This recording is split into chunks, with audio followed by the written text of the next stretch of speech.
సభాధ్యక్షులు పెద్దలు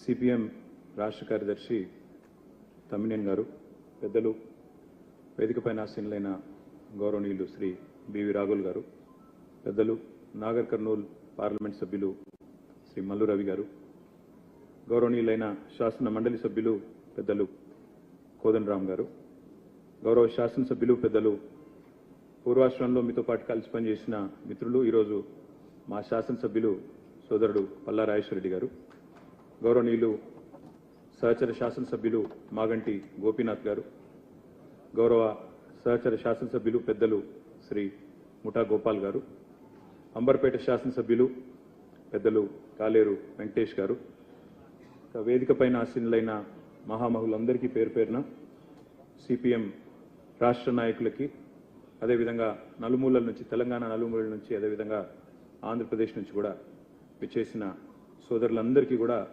హృదయపూర్వకంగా నమస్కారం.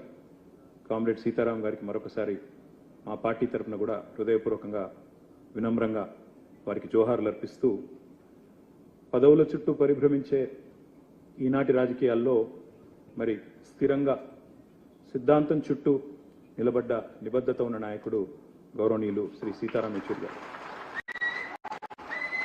ఎప్పుడు ఏ కండువా మారుస్తారో తెలియని ఫిరాయింపుల ఈ కాలంలో కడదాకా కమ్యూనిస్టుగా బతికిన ఆదర్శ నేత, ఢిల్లీలో వెలిగిన అసలైన హైదరాబాదీ బిడ్డ యెచూరి గారు. హైదరాబాదీ బిడ్డ అని ఎందుకంటున్నా అంటే, మాకు కూడా పూర్వాశ్రమంలో కొంత కనెక్షన్ ఉంది. అదేమంటే, వారు చదువుకున్నది ఆల్ సెయింట్స్ స్కూల్లో, నేను చదువుకున్నది దాని పక్కనే రోడ్ యువతల గ్రామర్ స్కూల్లో. అదేవిధంగా వారి తర్వాత నిజాం కాలేజీలో గ్రాడ్యుయేషన్ చేశారు. నేను కూడా కొద్ది కాలం తర్వాత నేను కూడా అక్కడే చేస్తున్నాను. కాబట్టి అందుకే హైదరాబాద్ బిడ్డ అనే మాట వాడతాం. ఓట్ల రాజకీయం వేరు, ప్రజల రాజకీయం వేరు. మేము ఓట్ల రాజకీయంలో వెనుకబడ్డా ప్రజల కోసం జరిగే పోరాటంలో మాత్రం ముందున్నాం, ప్రజల మనసులో ఉన్నామని ఆయన ఒకసారి చెప్పిన మాట నాకు బాగా గుర్తున్న మాట. నాయకులుగా, పాలకులుగా ఉండి పోరాటాలంటే తెలియని వారు ఎందరో ఉండొచ్చు. ప్రజలంటే కేవలం ఓటు బ్యాంకులుగా మాత్రమే చూసేవారు ఇంకెందరో ఉన్నారు. కానీ ఉన్నత చదువులు చదువుకున్న ఒక కుటుంబంలో, స్వయాన మేనమామగా ఒక ఐఏఎస్ ఆఫీసర్గా ఉన్న ఒక కుటుంబంలో పుట్టి అణగారిన వర్గాల కోసం ప్రశ్నించే గొంతుకగా ఎదిగిన వ్యక్తిత్వం చాలా గొప్ప విషయం అని చెప్పక తప్పదు. పోరాటాల నుండి వచ్చిన నాయకత్వానికి ప్రజల కష్టం, సుఖం, దుఃఖం తెలుస్తుందంటారు. అలాంటి వారిలో యెచూరి గారు ఒకరిని నేను బలంగా నమ్ముతాను. తిట్లు, బూతులు, రోత మాటలు రాజకీయంగా చలామణి అవుతున్న ఈ రోజుల్లో యెచూరి గారి హుందాతనం ఒక అద్భుత పాఠం భవిష్యత్ రాజకీయ నాయకులకనే మాట కూడా చెప్పక తప్పదు. ఎమర్జెన్సీ చీకటి రోజుల్లో, జైలు జీవితం తర్వాత భారతదేశంలో ఆనాడు అత్యున్నత స్థానంలో ఉన్న శ్రీమతి ఇందిరాగాంధీ గారి ముందు నిలబడి ఒక సామాన్య విద్యార్థి నాయకుడు ఒక్క మాట కూడా తణుకకుండా మీరు రాజీనామా చేయండి అని మాట్లాడాలంటే ఎంత గుండె ధైర్యం కావాలో ఒక్కసారి ఆలోచించండి. నేను కోరుతాను. రాజ్యాంగాన్ని రాజకీయాల కోసం అపహాస్యం చేస్తున్న ఈ రోజుల్లో నిజంగా రాజ్యాంగాన్ని బలంగా నమ్మిన, త్రికరణ శుద్ధితో నమ్మిన వ్యక్తి సీతారాం యెచూరి గారు. Democracy is not just about elections, it is about dissent, debate and the right to question. ప్రశ్నించడమే ప్రజాస్వామ్యం అని గుండెల నిండా నమ్మిన వ్యక్తి యెచూరి గారు.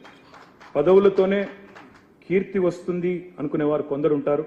కానీ పదవులు లేకున్నా ఐడియాలజీ, ప్రజా సమస్యల పట్ల అవగాహన, పనిచేయాలన్న తపన, నిత్యం ప్రజా సంక్షేమం కోసం పనిచేసే ఆలోచన, నిత్యం కొత్తది నేర్చుకోవాలి అనే ఒక అభిలాష ప్రజల మనసులో చిరస్థాయిగా, చిరంజీవిగా నిలబడేలా చేస్తుంది అనడానికి యెచూరి గారి జీవితం ఒక ఉదాహరణగా నేను భావిస్తాను. మా పార్టీలు వేరు కావచ్చు, మా సిద్ధాంతాలు వేరు కావచ్చు. మీరు గతంలో తెలంగాణ రాష్ట్ర ఏర్పాటు విషయంలో భిన్నాభిప్రాయాన్ని ప్రకటించవచ్చు. వారితో నాకు పరిచయం కూడా తక్కువే కావచ్చు. కానీ ఉద్యమాల నుంచి వచ్చిన బిడ్డలుగా మా బంధం రక్త సంబంధంగానే ఉంటుంది. తప్పకుండా ఆ భావన మాలో బలంగా ఉంది.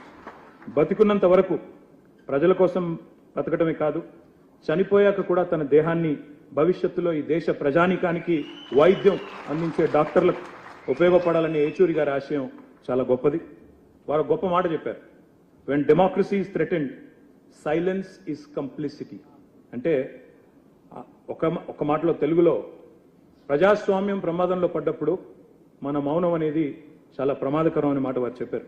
అందుకే ఆయన స్ఫూర్తితో రాజ్యాంగం అపహాస్యమైన ప్రతిసారి ప్రశ్నిస్తూనే ఉందాం, ప్రజా హక్కుల కోసం చేతనైన పోరాటం చేస్తూనే ఉందాం, ప్రశ్నించే గొంతుకలు అణచివేయబడితే వారికి అండగా నిలబడుతూనే ఉంటాం. అదే మనందరం కూడా ఏచూరి గారికి మనస్ఫూర్తిగా ఇవ్వగలిగే నివాళి అని నేను భావిస్తా ఉన్నాను.